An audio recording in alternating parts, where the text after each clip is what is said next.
take your seats.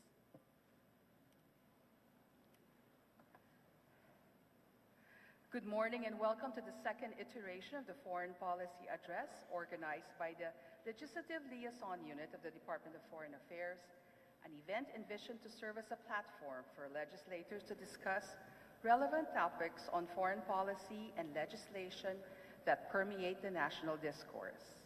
First of all, we'd like to recognize our esteemed guests. Our special guest of honor, the Honorable Ferdinand Martin Gomez Romualdez, Speaker of the House of Representatives, the Honorable Enrique A. Manalo, Secretary of Foreign Affairs and host of today's event, His Excellency, Ambassador Archbishop Charles J. Brown, Apostolic Nuncio and Dean of the Diplomatic Corps, the Excellencies and Ambassadors and members of the Diplomatic Corps, the Honorable Antonio A. Morales, Undersecretary for Administration of the Department of Foreign Affairs, the Honorable Undersecretary Charles Jose, the Undersecretary of the Department of Foreign Affairs, colleagues from government, representatives from academic institutions, nonprofit organizations, and think tanks. In the second iteration of the Foreign Policy Address, we are also glad to be joined by key members or key movers in the business sector. We thank you for gracing our event with your presence. At this point, let me call on the Honorable Undersecretary for Administration, Antonio A. Morales, to deliver the opening remarks.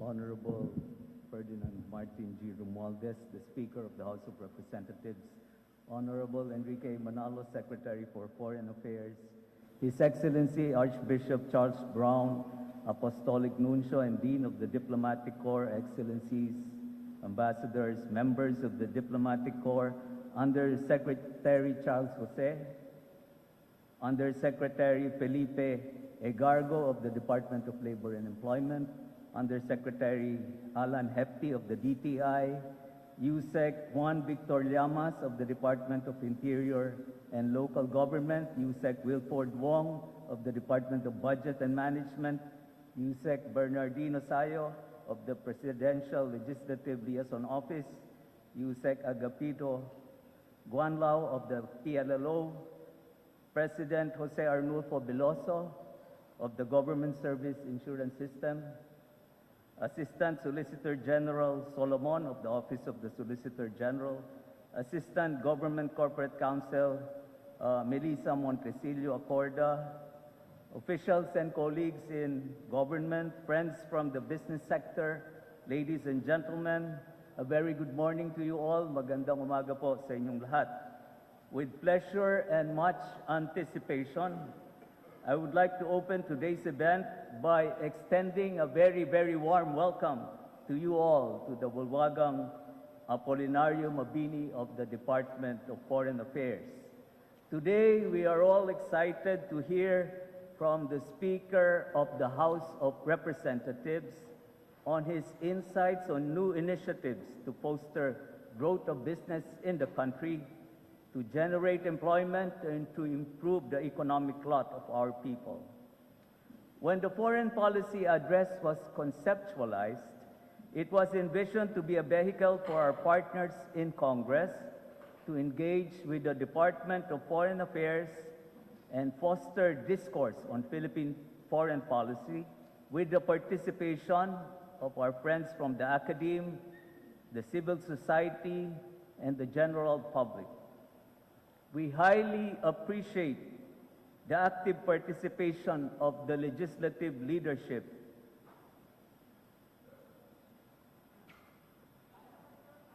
through the Foreign Policy Address series. This is a testament to the strong mutual support of the co-equal branches of the government in advancing Philippine foreign policy. This event, which is organized by the Department Legislative Liaison Unit in coordination with relevant offices, presents an opportunity to open discussions on Philippine foreign policy and promote its wider understanding among stakeholders. We remain hopeful that we will be able to advance programs such as the Foreign Policy Address event as we strengthen engagement and partnership with our very dear friends in the Philippine Congress, as together we move forward to a bright future for the Philippines. Finally, I would like to express our gratitude to all of you who made time to attend this foreign policy address. I am certain that all of us will stand to learn much from and be enlightened by Speaker Romualdez in his address today. Thank you very much, and maraming salamat po.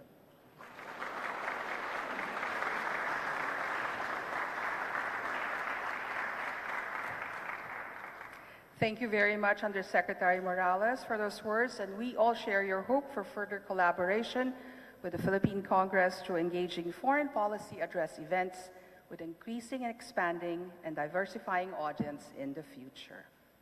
Now, allow me to introduce our guest of honor and speaker.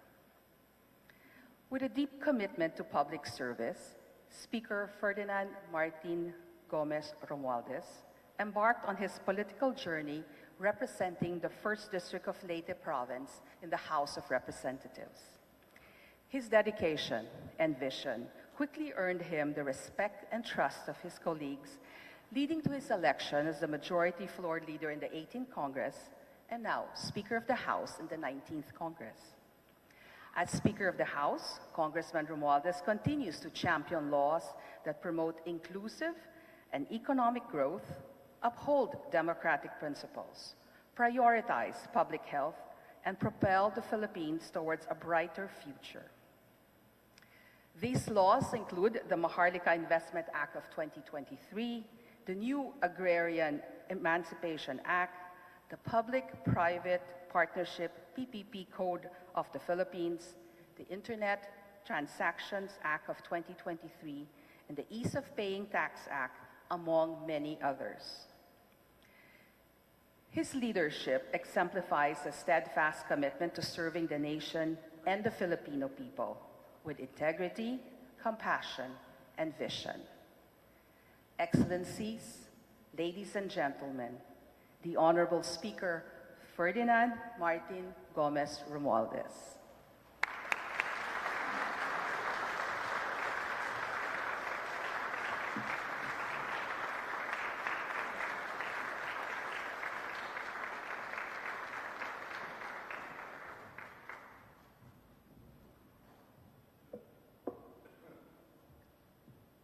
Thank you so very much. Please take your seats. And of course, what a wonderful day it is to be here at the DFA.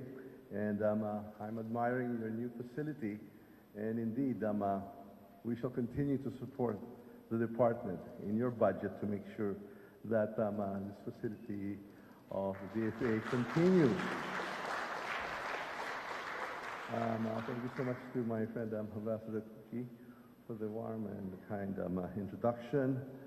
I'd like to, of course, thank my very good friend, the Secretary of Foreign Affairs, Enrique A. Manalo, for your leadership. And I'd like to salute you and applaud you and your team for such a wonderful job you've all been doing these past 2 years that we've been working together. Congratulations. Let's give them all a round of applause. Of course, His Excellency, another friend of ours, Archbishop Charles J. Brown, the Apostolic Nuncio and Dean of the Diplomatic Corps. Please give him a hand, for he leads us. And I know he prays for us a lot. The Excellencies and Ambassadors and members of the Diplomatic Corps, Honorable Antonio A. Morales, our Undersecretary for Administration of the DFA, Honorable Charles C. Jose, the Undersecretary for Multilateral Affairs and International Economic Relations, Honorable Eduardo Jose A. de Vega, Undersecretary for Migration Affairs for the DFA, the Honorable Alan B. Jetty, the Undersecretary for International Trade Group of the DTI, His Honorable Juan Victor Llamas, the Undersecretary for External Legal and Legislative Affairs of the DILG, Honorable Wilfred Wong, the Undersecretary for the Department of Budget and Management, Honorable Felipe Egardo, Jr., Undersecretary of the Department of Labor and Employment, Honorable Bernardino Sayo, the Undersecretary for Presidential Legislative and Liaison Office, Honorable Agapito Guanlao, the Undersecretary of the Presidential Legislation Liaison Office, Honorable Arnulfo Wick Veloso, the PGM of the GSIS, Honorable Rafael Consing, the President of the Maharlika Investment Corporation, Honorable Jesus Nathaniel Martin D. Gonzalez, the OIC of the Office of the Undersecretary for Administration and Finance, Department of Transportation, Honorable Ana Esperanza R. Solomon, Assistant Solgen, Honorable Melissa Montecillo Acorda, the Assistant Government Corporate Counsel, officials and colleagues from other government agencies, friends from business, the business sector, like my friend Kevin Tan, who's always been with us, among others, supporting the President and the administration's efforts. Ladies and gentlemen, my friends, today I stand before you in a world profoundly changed. The pandemic, a brief, well, at least the memory of pain is short, yet intense period, exposed the depth of our global interconnectedness or interconnectivity. It's demonstrated vividly how challenges faced in one corner of the globe can ripple across continents, affecting us all. Despite navigating past the immediate crisis of the pandemic, we find ourselves confronting new challenges. Record-breaking temperatures here and severe flooding in Dubai are recent manifestations of the escalating climate crisis. At the same time, ongoing conflicts in Europe and the Middle East continue to demand our concerted efforts towards peaceful resolutions. Facing these global challenges, it may seem intuitive for some to reinforce existing barriers or even erect new ones. However, I contend that isolation is not the best response. Instead, we should focus on rebuilding old platforms and constructing new bridges for cooperation and mutual benefit. It is through collaborative efforts that we can address our common problems more swiftly and effectively.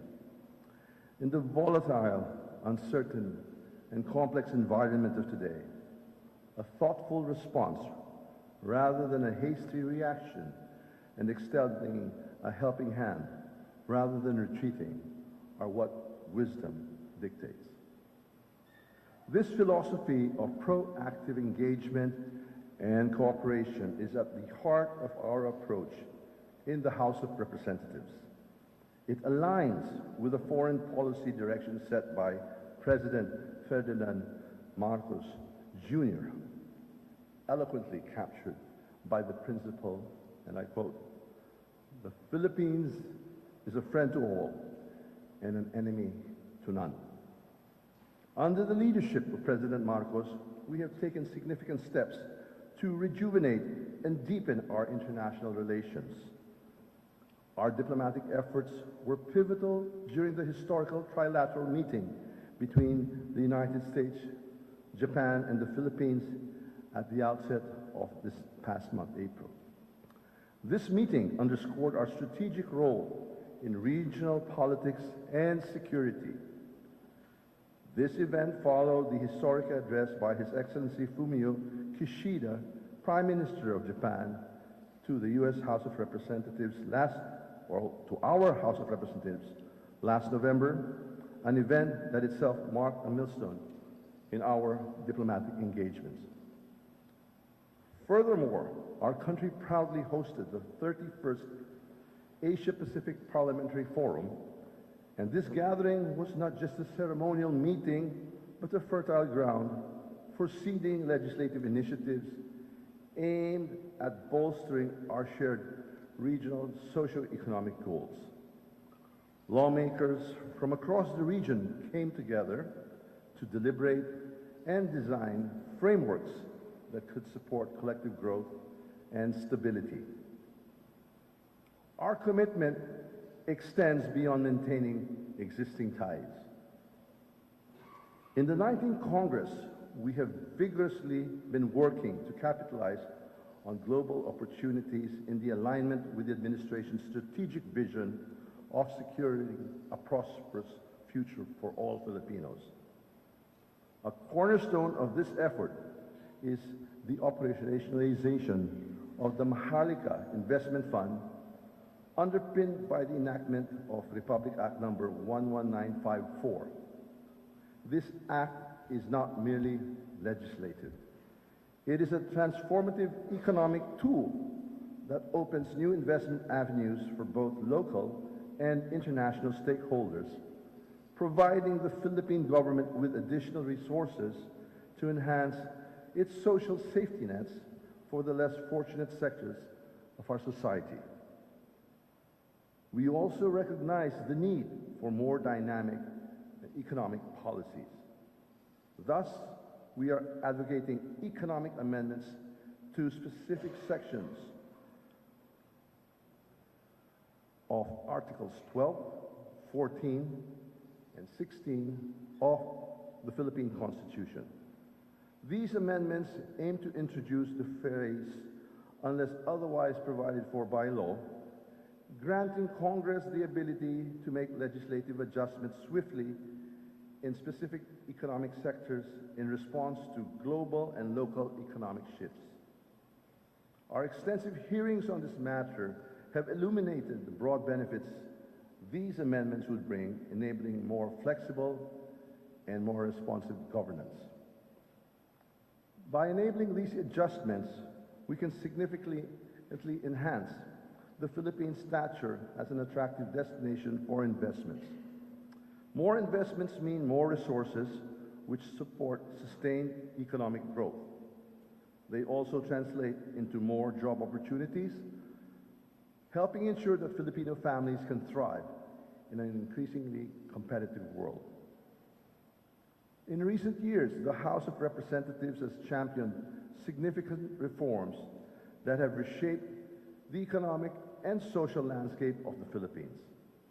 We've enacted pivotal tax reforms designed to invigorate our economy by simplifying the tax code, encouraging investment, and ensuring a fair system to all. These measures have laid the groundwork for a more robust economic framework, attracting foreign investments and stimulating local entrepreneurship. Our commitment to infrastructural development is exemplified by the continuation of the Build program with the Build Better More. This ambitious initiative has not only improved connectivity across our archipelago, but also generated thousands of jobs, bolstering our economy and enhancing the daily lives of our citizens. As we embark on another session this April 26th, our legislative focus sharpens on the dual imperatives of national security and robust development. Recognizing that peace is the cornerstone of prosperity, we aim to enact laws that fortify our national defense and enhance our international security posture. These initiatives are critical in maintaining sovereignty and stability, enabling our nation to pursue development goals without the shadow of external threats. Simultaneously, our development agenda is expansive, targeting pivotal areas such as healthcare, education, and digital infrastructure. In healthcare, we are committed to expanding access and improving the quality of services, making healthcare affordable and accessible to every Filipino. Our initiatives in education aim to create a more liberalized system that not only meets global standards, but also equips our youth with the necessary skills to thrive in a globalized economy. Additionally, by enhancing our digital infrastructure, we aim to ensure that every Filipino can benefit from the digital revolution, bridging digital divides and fostering economic inclusivity. The relationship between peace, security, and development is not linear, but cyclical and self-reinforcing. By strengthening peace and security, we can create an environment conducive to economic activities and developing initiatives. These, in turn, contribute to further stabilizing our nation by reducing poverty, creating jobs, and improving living standards, which in turn diminishes the likelihood of social unrest. This virtuous cycle is thus fundamental to sustainable development and is a cornerstone of our legislative agenda.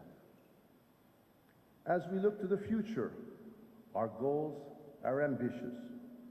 We aim not only to continue our current path, but to accelerate our efforts. We are exploring innovative legislative measures that promote technological advancement and environmental sustainability. These initiatives are designed to ensure that the Philippines not only keeps pace with global trends, but also sets a benchmark for innovation and responsible governance. To achieve these ambitious goals, we invite all sectors of society to engage with us.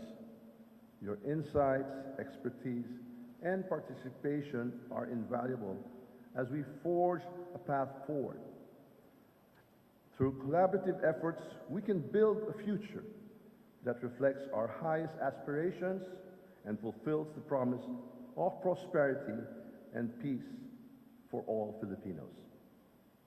In closing, let us be reminded of our collective responsibility and the opportunity at this moment. It is time for us for bold actions and steadfast commitment. The House of Representatives of the 19th Congress is fully committed to this cause, ready to enact the necessary legislation that ensures a stable, prosperous, and resilient Philippines. Thank you for your trust, your engagement, and your partnership. Good morning, and let us all commit to a productive legislative session and a brighter future for our nation. Mabuhay po kayong lahat. Mabuhay ang Pilipinas.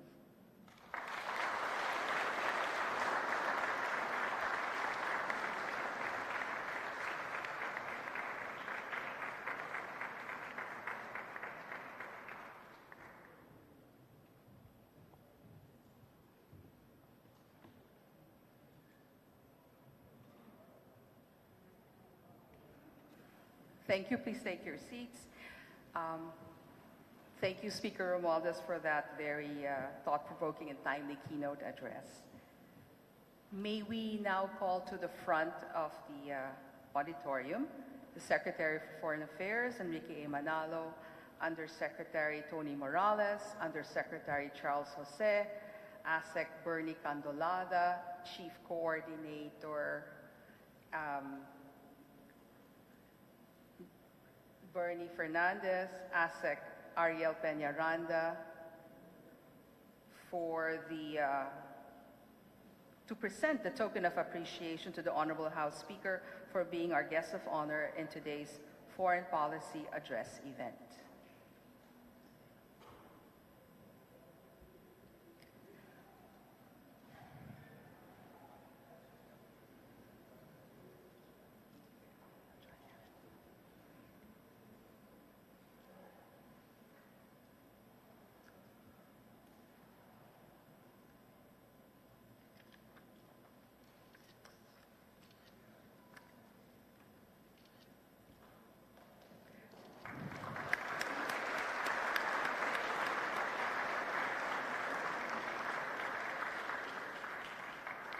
And I shall join the photo.